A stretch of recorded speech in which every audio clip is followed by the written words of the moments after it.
Hello viewers, welcome to my YouTube channel learn with Joy. তো আজকের ভিডিওতে আমি তোমাদের সাথে চতুর্থ শ্রেণীর প্রথম পর্যায়ক্রমিক মূল্যায়ন 2025 সালের আমাদের পরিবেশের প্রশ্নপত্র নিয়ে আলোচনা করব। তো এই ভিডিওটা আমি পুরোটা তোমাদের যে নতুন নম্বর বিভাজন হলিস্টিক কার্ড অনুসারে বানিয়েছি, কারণ তোমাদের নাম্বার প্যাটার্ন কিন্তু চেঞ্জ হয়ে গেছে। তোমাদের আগে ফার্স্ট ইউনিট টেস্ট হতো 10 নম্বরের, এবার হবে 20 নম্বরের এবং সময় দেবে হচ্ছে 40 মিনিট। তো সেই অনুযায়ী আমি ভিডিওটা বানিয়েছি এবং এই ভিডিওতে আমি তোমাদের সাথে একটা নমুনা প্রশ্নপত্র সেট পুরো উত্তর সহ আলোচনা করব। আর যে প্রশ্নগুলো করাবো সেগুলো তোমরা ভালো করে পড়বে, কারণ এখান থেকে পরীক্ষায় আসার সম্ভাবনা কিন্তু প্রবল। তো ভিডিওটা শুরু করার আগে আমি বলে রাখি, তোমরা যদি আমার YouTube channel learn with Joy subscribe না করে থাকো তো অবশ্যই সাবস্ক্রাইব করে পাশের যে বেল আইকন আছে সেটা টিপে নোটিফিকেশানটাকে অল করে দেবে। তাহলে আমি যখনই নতুন নতুন ভিডিও ছাড়বো তোমাদের কাছে সবার প্রথম নোটিফিকেশান চলে যাবে। তো চলো ভিডিওটা শুরু করি। তো দেখতে পাচ্ছ প্রথমে আছে একের দাগে শূন্যস্থান পূরণ করো। প্রথমটা বলছে ইট ড্যাশ পদার্থ। তো ইট কী পদার্থ? ইট হচ্ছে জড় পদার্থ। তারপরটা বলছে ড্যাশ গন্ধ সুখে খাবার চিনতে পারে। কে গন্ধ সুখে খাবার চিনতে পারে? বিড়াল হচ্ছে গন্ধ সুখে খাবার চিনতে পারে। নেক্সট বলছে শাপলা হলো একটি ড্যাশ উদ্ভিদ। তো শাপলা দেখবে জলে পাওয়া যায়, অর্থাৎ শাপলা একটি জলজ উদ্ভিদ। তারপরটা বলছে একটি মেরুদণ্ডী প্রাণী হলো। মেরুদণ্ডী প্রাণী কারা? আমরা, অর্থাৎ মানুষ একটা মেরুদণ্ডী প্রাণী। তারপরে দুয়ের দাগেরগুলো দেখতে পাচ্ছ, সঠিক উত্তরটি বেছে লেখো। তো প্রথমটা বলছে কাঠবিড়ালি 2 পায়ে নাকি 4 পায়ে দৌড়ায়। তো কাঠবিড়ালি হচ্ছে 4 পায়ে দৌড়ায়। এই দেখো ছবি, কাঠবিড়ালির ছবি, এটা একটা কাঠবিড়ালি। দেখবে কাঠবিড়ালি 4টে পা দিয়েই দৌড়ায়। তারপরটা বলছে একটি দুর্বল কাণ্ডের উদ্ভিদ হলো বট নাকি লাউ। তো বটের কাণ্ড খুবই শক্ত, দুর্বল না। তোমরা লাউ গাছ দেখেছো, এই দেখো ছবিতে লাউ গাছের কাণ্ড খুবই নরম। তো সঠিক উত্তর লাউ। নেক্সট বলছে গোল হয়ে গুটিয়ে যায় কেন্ন নাকি যোগ। তো তোমরা কেন্ন দেখেছো, এমন লাল রঙের হয়, হাত দিলেই পুরো গুটিয়ে যায়। ঠিক আছে, তা কেন্ন হয়ে যাবে সঠিক উত্তর। তারপরটা বলছে প্রজাপতি ফুলের কি খায়? মধু খায় প্রজাপতি। এরপরে আমরা চলে যাব 3-এর দাগের ভুল সংশোধন করো। তো এখানে দেখো ভুল লেখা আছে, এটাকে আমাদের সংশোধন করে ঠিক লিখতে হবে। প্রথমটা আছে উঁচু গাছের পাতা খায় ছাগল। ছাগল উঁচু গাছের পাতা খেতে পারে না, কারণ ছাগল বেটে। তো সঠিক উত্তরটা কী হবে?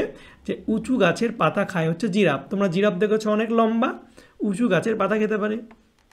তারপরটা বলছে ব্যাঙ ডাকে শীতকালে। না, ব্যাঙ ডাকে হচ্ছে বর্ষাকালে। তারপরটা বলছে একটি বিষাক্ত গাছ সেগুন। সেগুন কোনো বিষাক্ত গাছ না, বিষাক্ত গাছ হচ্ছে তোমাদের খুবই পরিচিত স্বর্ণলতা, এটা তোমরা লিখতে পারো। এছাড়া ম্যালচিনিলও হচ্ছে একটা বিষাক্ত গাছ।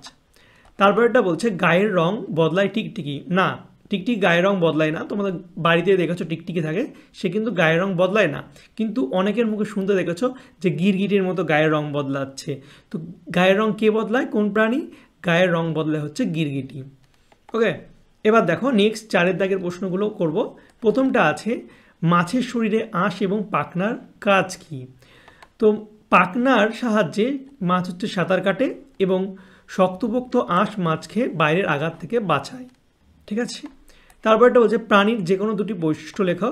তো প্রাণীর প্রথম বৈশিষ্ট্য কি? প্রাণীদের জন্ম ও মৃত্যু রয়েছে, অর্থাৎ প্রাণী জন্ম নিলে তার মৃত্যু হবেই। এবং নেক্সট হচ্ছে প্রাণীরা বংশবিস্তার করতে পারে। তারপরটা বলছে লিপ্তপদ কাকে বলে? তো লিপ্তপদ হচ্ছে যেসব প্রাণীর পায়ের আঙুল পাতলা চামড়ার আবরণে সংযুক্ত থাকে সেসব প্রাণীর পাগুলিকে লিপ্তপদ বলে। যেমন হাঁসের লিপ্তপদ রয়েছে, এই দেখো ছবিতে দেখতে পাচ্ছ হাঁসের পা কেমন থাকে, পুরো কিন্তু চামড়ার সাহায্যে কিন্তু একটা সংযুক্ত থাকে। ঠিক আছে, একটা পুরো সব যুক্ত থাকে, তো এটাকে বলা হয় লিপ্তপদ। এরপরে বলছে আমাদের পরিবেশ কয় ভাগে বিভক্ত কী? তো পরিবেশ হচ্ছে আমাদের 2 ভাগে বিভক্ত, একটা হচ্ছে প্রাকৃতিক পরিবেশ আর একটা হচ্ছে সামাজিক পরিবেশ। তারপর এটা বলছে লাস্ট প্রশ্ন, পাখিরা অনেকক্ষণ আকাশে ওড়ে কিন্তু ক্লান্ত হয় না কেন? তো এর উত্তর হচ্ছে পাখিদের শরীরের ভেতরে বাতাস ভরা থলি আছে, তারা সেই থলেতে অনেকটা বাতাস একেবারে ভরে নেয়, তাই উড়তে গিয়েও কিন্তু তারা ক্লান্ত হয় না। তো তোমাদের আমি আজকের ভিডিওতে ক্লাস 4-এর ফার্স্ট ইউনিটের 2025 সালের আমাদের পরিবেশের সাজেশান দিলাম। তোমরা এই প্রশ্নগুলো ভালো করে পড়বে, আর চ্যানেল নতুন হয়ে থাকলে অবশ্যই চ্যানেলটিকে সাবস্ক্রাইব করবে, ভিডিওটাকে লাইক করবে। আর তোমাদের যেটা করালাম এর পিডিএফ লাগলে অবশ্যই তোমরা আমার হোয়াটসঅ্যাপ আর টেলিগ্রাম চ্যানেলে যুক্ত হয়ে যাবে, নাম হচ্ছে লার্ন উইথ জয়। সেখানে আমি তোমাদের ফ্রি পিডিএফ দিয়ে দেবো ডিসক্রিপশন বক্সের লিঙ্ক আছে, সেখান থেকে তোমরা কিন্তু জয়েন হয়ে যাবে। তো চলো বাই, দেখা হবে তোমাদের সঙ্গে পরের একটা ভিডিওতে। Thank you for watching my videos.